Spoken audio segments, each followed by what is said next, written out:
All right, so the final session, we're going to summarize some of the other congregational prayers, others more known to you than others, like the fear prayer, which you probably will never get to do, but others which are obviously you're very eager to do, like the Eid prayer. Happy days when Eid comes round and everybody gets excited for it. And the Eid prayer, of course, two, Eid al-Fitr and Eid al-Adha, and the dates are the 1st of Shawwal and the 10th of Dhul Hijjah for al-Adha. The Eid al-Fitr, the word itself for Eid means to come around, and it's our celebration because it keeps returning every single year. Al-Fitr because it is the breaking of the fast after the month of fasting, and Adha because of the Udhiyah, which is the sacrifice which is offered in the Udhiyah. As a prayer, the ruling on this two-unit Jummah-esque type prayer, the whole actual event is very Jummah-esque in that it is 2 units prayed out loud. There is a khutbah, but there are some important differences in terms of the actual ruling on it. Unlike Jum'ah, which is an absolute obligation, and I didn't mention, by the way, on Jum'ah that it's an obligation upon the males only, and again male residents. So it's not obligatory upon females, it's not obligatory upon travelers, it's not obligatory, of course, upon children. Whereas the Eid prayer, a number of scholars only considered it to be a sunnah mu'akkada. The Hanafi school considered it to be a wajib, and a number of scholars considered it to be a fard kifaya, which seems to be the correct position. We should take it at least as seriously as an obligation. Although frankly, this is about the only prayer that I couldn't care less having to give a ruling for, right? It's the one that I could call it non-recommended sunnah, and everyone will treat it like the fard of all fards. So don't need to motivate people for this one, all right? So it's good. Fard kifaya I'm happy to keep with. Everyone comes out for the Eid prayer, mashallah. So this 2-unit prayer, when is it offered? Unlike the Jum'ah prayer, it is offered in the Duha time. And actually, quite a few prayers are offered in the Duha time. It's an open period that lends itself nicely to this kind of event, gathering temperature-wise, outside as well. It's not something which is prayed in a masjid. The sunnah is to pray the Eid prayer outside. In Muslim countries, we all know about the Eidgah, the open land that people occupy. There's a reason for that as well, because the event is trying to be as inclusive as possible. And we spoke about menstruation and the issues that it brings with the masjid, and the scholars not liking that either. And the Prophet ﷺ himself would encourage those that are menstruating and those that are in a situation where they normally wouldn't go to the masjid to also attend, and also those that might not even have enough clothes, and the people were encouraged to lend and to borrow to other men and women clothes so that they can also attend. A big atmosphere, big party atmosphere. The prayer itself has no adhan, has no iqamah, has no sunnah, has no units before it, after it. It's a straightforward, straight in. The imam gathers all the people, says, "You guys ready?" and then knocks out the prayer. That's the big difference with Jum'ah, that the prayer is first and the khutbah is afterwards. The exception to this would be, of course, if in a rainy kind of season or situation, it is being offered inside. If it's being offered inside the masjid, then some scholars then said you should offer the tahiyatul masjid. Although I will add, a number of scholars also advised that this be kind of, not avoided, but because people will become confused, because you're not meant to have sunnah, but then if you keep walking in and then praying sunnah, how are they going to differentiate between you praying tahiyatul masjid for the masjid? Well, you know that it's not for the Eid, but then they'll all stand up and start praying. So there's an argument there as well, that either you educate people actively, or you refrain from praying the tahiyatul masjid. And I think that that's something which has got good basis. The takbiratul Eid, Allahu Akbar, la ilaha illallah, wallahu Akbar, walillahi alhamd, is a very emphasized sunnah, and a loud and a proud sunnah of all people, men and women, to be done from the beginning of the day, depending upon, of course, the form of the Eid, and those are, of course, the details which are not of this level. But in any case, those that are to be repeated, and they are to continue until the Imam takes the minbar. So that's like the final act. The final act is you and your takbirat coming to an end, and the Imam turning around and addressing the people. And the Imam would tell the people, right, we're about to pray first, okay, we do the khutbah afterwards, and I want you to focus and maybe give a message or two and anything that needs to be said. The Imam might want to also explain the prayer as well, because the prayer itself has a few changes to a normal 2 rak'ah units. I told you there's no adhan or iqamah, it's just a 2-unit loud prayer like Jum'ah, but when it starts off, it has extra takbirs. Now we've all experienced that, we've all seen it.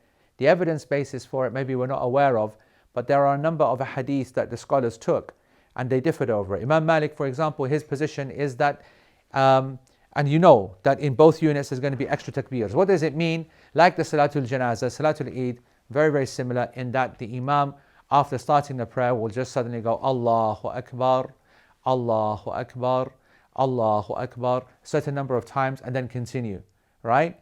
In each unit. But the number of takbirs, the location of these takbirs, the hand positions on these takbirs, all of these are points of difference.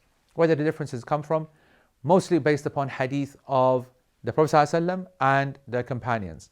So we have hadith from Aisha radiallahu anha in which she said that the Prophet ﷺ in the first rak'ah would do 7 takbir, and then in the second rak'ah 5 takbir, including the takbir of the, in addition to the takbir of the ruku'.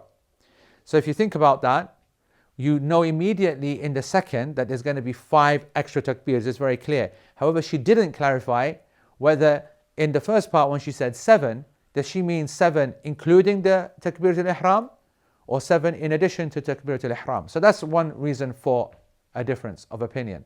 The Malikiyah, they took it as that first takbir is taken from the 7. So their opinion is that it's 6 and 5. So the Hanbalis and a number of scholars, they said 7 and 5. The Malikiyah said 6 and 5. The matter is flexible. This is in addition to the normal takbirs that you would make. The takbir al-intiqal, the takbir al-ihram, etc. The Hanafis, they have their own opinion. Again, based upon some narrations and hadith. Some which are authentic enough, others maybe not authentic. In either case, enough to establish their position. Theirs is a 3 and 3 approach. The 3 extra takbirat in the first rak'ah, according to the majority of their evidences, should happen before the Fatiha. From a basic apna understanding, we understand that that is after Subhanakallahumma. Of course, it's not after Subhanakallahumma. It's at the beginning of the prayer. Fatiha being the initiation of the prayer. So before recitation, there are 3 takbirs. And then in the second rak'ah, these 3 takbirs are in a deadly position, the worst position that mankind can ever have put any takbirs. It is before you go for ruku'. Mans have been caught out by that many a time. So in a Hanafi way, this is how the Hanafi salah would go. The Imam would tell everybody, Imam would actually be very nice, turn around and even tell them what niyyah they have to make and actually read it out for them and say, make sure that they know exactly what they're saying. Then he goes Allahu Akbar, right? When he goes Allahu Akbar, everyone is now getting a chance to say Subhanakallahumma bihamdika wa tabarak asmuka, alright? And then the Imam will go Allahu Akbar, and everybody will then repeat Allahu Akbar behind, okay? And then Allahu Akbar, and then everyone will do it silently, of course, not out loud. The people who do it loud, they're making a mistake in the first place. Nobody ever has have had it narrated that they should be saying it out loud. And then Allahu Akbar, 3 extra takbirs, then the Fatiha starts, then he will recite Sabbi Isma Rabbikal A'la, whatever he recites, then Allahu Akbar. Well, he won't do that, obviously. This is the Hanafi approach, right? Then we go into ruku', straight back up, sajda, sajda, sajda, come straight back up, stand back up, straight into Fatiha, straight into Surah, and then that's when you get done because he goes Allahu Akbar, but we all go down and he goes like that, right? Okay, so there's 3 more, and then Allahu Akbar, Allahu Akbar. And the prayer is finished. That's the Hanafi method. According to and my position, by the way, is 6 and 5. Okay, my class position is 6 and 5. The hadith of 7 and 5, for my understanding, and a number of the scholars, is that it is incorporating the takbiratul ihram. By that definition, then, this is how the prayer would go. A person starts off with Allahu Akbar, and then the Imam will start A'udhu billahi minash rajim, Subhanakallahumma bihamdik, any dua that he wants to start the prayer with. And then before he enters into the Fatiha itself, Allahu Akbar, Allahu Akbar, Allahu Akbar, Allahu Akbar, Allahu Akbar, Allahu Akbar. 6 takbirat. Then recite Fatiha, recite Surah, into ruku', back up, go into sajda, back in sajda, stand back up, Allahu Akbar. Allahu Akbar, now 5 more as per the hadith. Allahu Akbar, Allahu Akbar, Allahu Akbar, Allahu Akbar. Well, no, A'udhu Billahi, Bismillah ar-Rahman ar-Rahim, Alhamdulillah, and then go Fatiha, finish the prayer off, go into ruku', everything done. So the 3 Imams are with the takbirat at the beginning, and they only differed in 7 and 6 at the first rak'ah, but they agreed on the 5. And Abu Hanifa is 3 and 3 within the first unit at the front, and then the second unit just before ruku'. All right, so that's that issue of that. Now let's talk about the takbirs themselves. Should, for example, it be taken from a loose position or straight from where your hands are? Both of the opinions, they agree that it should be from this position, even though some scholars said that the basic position is to be hands at the side and then you lift up from there, and that you should return back to, it all goes back to where should hands go back to? A base position. Everybody agrees, yes. But they said, what is the base position? What is the default position when you're standing? Is it hands by your sides or is it hands here? This seems to have a good base, and this also has an acceptable base. Both in an acceptable position, but in either case, hands will go back, or hands will go to the side. Hands will then go to the side after every takbir. All right. The next is, are the hands raised? According to those who raise their hands, they raise their hands. According to those that don't, they won't raise their hands. And there are some differences even in the Hanafi school with that as well. Some of them said this is actually one of the, and including janazah, one of the only times that we will accept the raising of the hands. But again, that's a discussion beyond the scope of this class. Then the speed. It is given clear. There is a few seconds in between, and these few seconds, the scholars have been narrated to make some dhikr, to themselves, subhanallah, astaghfirullah, astaghfirullah, because we said there's never any silence in the prayer. You're just hanging around in between. That is what you would do. Okay, everybody, so that is the general structure of the prayer. In terms of the content of the prayer, Sabbih isma rabbikal a'la and Hal ataka hadithul ghashiya, or Qaf and Qamar, very, very similar to what has been narrated with respect to Jum'ah prayer. What happens if the Imam forgets some or misses some of the takbirs?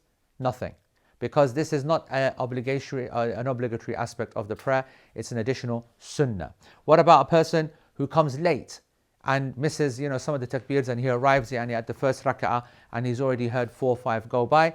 Scholars differed over this, but they said you just do whatever you catch with the Imam and carry on, because it's a sunnah anyway. The other interesting difference between this and Jum'ah is that when the Imam finishes the prayer, he turned around and the Prophet ﷺ turned around and said that whoever wants to stay can stay, whoever wants to go can go, which indicates immediately that the khutbah is not an obligation. Then he would remind the people, say something which is relevant, 2 sittings, just like the two khutbahs with the sitting in between, just like Jum'ah. And then the other interesting thing is that the Prophet ﷺ would, after the khutbah would finish, he would then give a separate address to the women. He would speak to them separately, he would gather them together, and he would address their issues that they might have. An opportunity, because all of them are out and he's available, and so that is an opportunity for them. You often might hear the Imam use the takbirat in the khutbah. In the khutbah, he'll repeat Allahu Akbar, la ilaha illallah, Allahu Akbar, wa lillahi alhamd. This has no basis. This has no basis. The takbirat is not something is part of a worship point for the prayer itself or the khutbah itself. It is part of the day, not linked to the prayer or the khutbah. Couple of scenarios we have.